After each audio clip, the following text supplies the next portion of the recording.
চলে যাচ্ছি বাড়িতে, খেলা শেষ। ফরিদে অনেক খেলাধুলা করলো, শরীরের অবস্থা খারাপ। আমিও চলে যাচ্ছি, তারাও চলে গেছে। খেলা দেখলাম, খুব সুন্দরভাবে খেললো তারা। এবং এটাকে বলা হয়, আমাদের পিছনে যে দেখা যাচ্ছে সেটাকে বলা হয় দরগা। এখানে আগে সবসময় মানুষে আড্ডা দিত, এখনো মানুষ আড্ডা দেয়, কিন্তু আগের মতো অত আর জমে না। আগের মতো কিভাবে জমবে? সবাই তো সবাই কাজের ব্যস্ত, সবাই নিজ নিজ কাজে ব্যস্ত।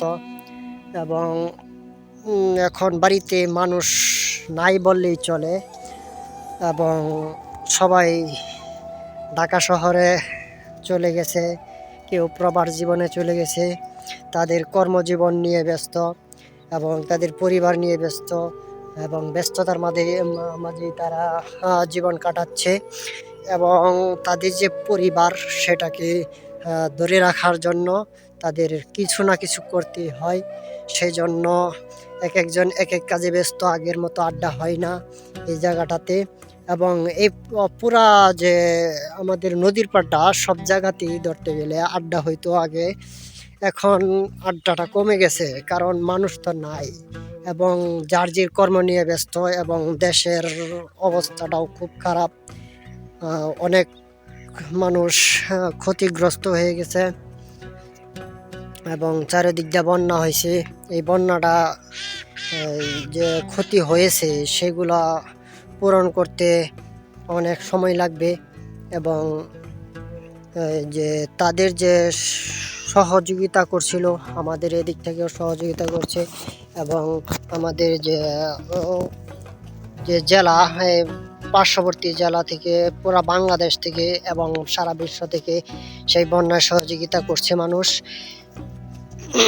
এবং যে ছাত্ররা আছে, ছাত্ররা তো সবসময় ব্যস্ততার মাঝেই কাটাচ্ছে। এবং তারা যে প্রতিদিন যে কলেজে যাচ্ছে, তারা তো আর বাড়িতে আসে কম, কিন্তু শহরেই থাকে বেশিরভাগ মানুষ।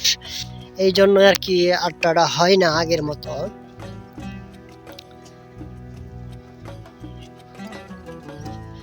ব্যস্ততার উপরেই মানুষ, আগের মানুষ ছিল যেমন পরিশ্রমী, এবং অলসতাও ছিল তাদের মাঝে। এবং তারা আড্ডা দেওয়ার জন্য সবসময় সময় খুঁজে বের করে রাখতো, যে এই সময়ে তারা আড্ডা দেবে।